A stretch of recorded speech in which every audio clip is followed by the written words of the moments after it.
இன்றைக்கு 11/1/2026 இன்னைக்கு இங்க கூட்டம் நடைபெற்றது. இந்த பத்திரிகையாளர் சங்கங்கள் அனைவரையும் நான் முதல் வருகவரை வரவேற்றுக்கிறேன். எங்களுக்கு நீங்க ஒத்துழைப்பு ரொம்ப மகிழ்ச்சி.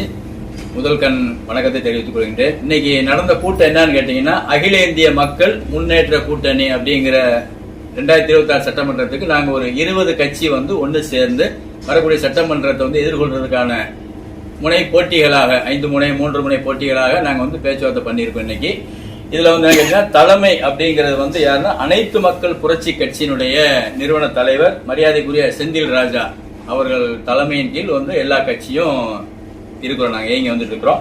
இதுல எந்தெந்த கட்சினாக்கா, பாரத மக்கள் கட்சி, அனைத்து ஓய்வூதியாளர் கட்சி, தாய்மொழி முன்னேற்ற கழகம், இந்துஸ்தான் ஜனதா கட்சி திரு ராகுல் காந்தி ஆர்கேஜி அவர்கள், அகில இந்திய வள்ளலார் பேரவை, இப்படி ஒரு 20 கட்சிகள் நாங்க ஒருங்கிணைச்சு 2026 சட்டமன்றத்தை எதிர்கொள்வதற்கான ஒரு பேச்சுவார்த்தை இன்னைக்கு நடத்தி இருக்கோம்.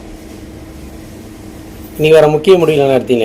இன்னைக்கு எடுத்த முடிவுகள் எப்படின்னு கேட்டீங்கன்னாக்கா, 234 தொகுதிகளிலுமே இறங்கி வேட்பாளர்களை நிறுத்தி அடுத்த கட்ட நடவடிக்கையா செய்கிறதுக்கான வேலைகளை தொடங்குவதற்கு பேச்சுவார்த்தை பண்ணியிருக்கோம்.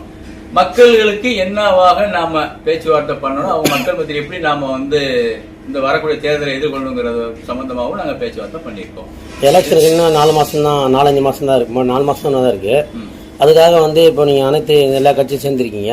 இப்ப யாருக்கா ஆதரவு எப்படி கொண்டு போறீங்க? அது இப்போதைக்கு நாங்க முடிவில்லை. நாங்க எல்லாம் ஒருமிச்ச கருத்து ஃபர்ஸ்ட் இது இல்லைங்களா, இப்ப எல்லாத்தையும் நாங்க ஒண்ணு சேர்ந்துருக்கோம். அடுத்த கட்ட நடவடிக்கை யாரோட அப்படிங்கறத நாங்க முடிவெடுப்போம். எல்லாரும் ஒண்ணு சேர்ந்து பரிசீலனை பண்ணி ஒரு கருத்தின் அடிப்படையில நாங்க அடுத்த கட்ட பேச்சுவார்த்தை தகவல் சொல்றோம். உங்களோட கொள்கைனா, எங்களோட கொள்கை என்னன்னு கேட்டீங்கன்னாக்கா,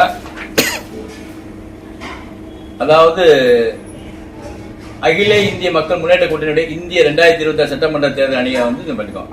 எங்களுடைய தேர்தல் முக்கிய இலக்கு தமிழ்நாடு, கேரளா, மேற்கு வங்கம், அஸ்ஸாம், புதுச்சேரி வேட்பாளர் உரிமைகள் பாதுகாப்பு, வாக்காளர் உரிமைகள் பாதுகாப்பு. 2 விஷயம் உங்களுக்கு தெரியுதுல்ல.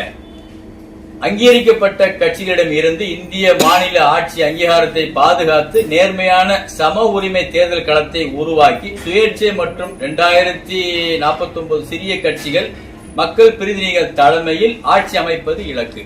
இந்த 234 தொகுதிக்கான இதுதான் எங்களுடைய இலக்கு. அதாவது தொகுதியில் மாபெரும் வெற்றி கூட்டணியாக போட்டியிடும் அனைத்து மக்கள் புரட்சி கட்சி தலைமையில் கீழ் செயல்படும் 50க்கும் மேற்பட்ட கட்சிகள் களத்தில் இருக்கின்றன. இப்போ 12 கட்சி நாங்க ஒன்னு சேர்ந்திருக்கோம். மற்ற கட்சிகள் கொஞ்சம் வேலையின் காரணமா வரல. அடுத்த கட்ட இதுல ஒரு 50 கட்சிகள் நாங்க ஒன்னு சேர்ந்து 216 தொகுதிகளுக்கான வேட்பாளர் அறிமுகம் செய்யறதுக்கு தயாரா இருக்கும். இதுக்கு முன்னாடி நீங்க தேர்தல்ல கணக்கு எல்லாருமே கலந்து இருக்கோம். எல்லா கட்சியுமே தேர்தல் ஆணையத்தில் நின்று இருக்கோம், சந்திச்சிருக்கோம். தேர்தல்ல எந்தெந்த தொகுதியில சந்திச்சு, அது ஒவ்வொருத்தவங்களும் தனித்தனியாக தொகுதி நம்ம எழுதல நம்ம சொல்லலாம். இந்த தேர்தல்ல யாருக்கு நீங்க கூட்டணியா போலான்ட்டு அது நாங்க எல்லாம் முடிவு எடுக்கல. 214 தொகுதியில முதல்ல நாங்க எல்லா 50 கட்சிகளுக்கு ஒண்ணு சேர்ந்து எப்படிங்கிறது அடுத்த கட்ட பேச்சுவார்த்தை. இது முதல் கூட்டணியா இப்போ ஒரு தலைமை பொறுப்பெடுத்து, அதாவது அகில இந்திய மக்கள் முன்னேற்ற கூட்டணிங்கிறது தலைமை பேர் வச்சிருக்கோம். அடுத்துதான் நாங்க அடுத்து என்ன செய்ய போறோங்கிறத நாங்க மக்கள் மத்தியில் சொல்றோம். அதுக்கு நீங்க தான் பேர ஆதரவு தரணும். வணக்கம். அனைத்து மக்கள் புரட்சி கட்சியினுடைய தலைவருங்க. அதாவது நாங்க இந்தியாவில் சுமார் 2000க்கும் மேற்பட்ட பதிவு பெற்ற கட்சிகள் இந்தியாவில் இருக்கு. அதில் குறிப்பாக கேட்டிங்கன்னா, நம்ம தமிழ்நாட்டில் 190 மேற்பட்ட சில கட்சிகள் இருக்கு. நாங்கள் எல்லாருமே சேர்ந்து ஒரு முடிவு பண்ணிருக்கோம். இந்த சட்டமன்ற எலெக்ஷன்ல அகில இந்திய மக்கள் முன்னேற்ற கூட்டணி அப்படின்னு சொல்லி ஒரு தலைப்புல நாங்க இந்த தேர்தலை களம் காண போறோம்.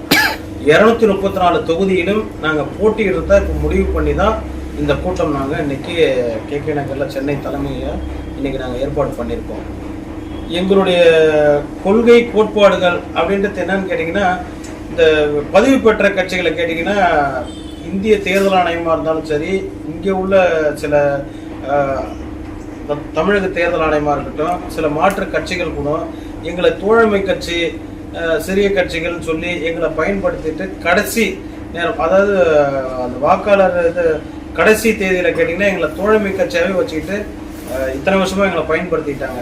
அதனால இந்த வருஷம் நாங்கள் ஒரு முடிவு பண்ணியிருக்கோம். எங்களுக்கு பேக்கப்ல என்ன ஸ்ட்ரென்த் இருக்குன்றத நாங்கள் எல்லா கட்சியுமே சேர்ந்து ஒன்று சேர்ந்து 234 தொகுதியிலையும் போட்டியிடுறதா இப்போதைக்கு முடிவு பண்ணியிருக்கோம். அடுத்த கட்டத்தை நாங்க அடுத்த கூட்டத்துல நாங்க முடிவு பண்ணி உங்களுக்கு தெரியப்படுத்துறோம். ஒருமிச்ச கருத்துடன் ஒற்றை கருத்துடன் தெரியும்.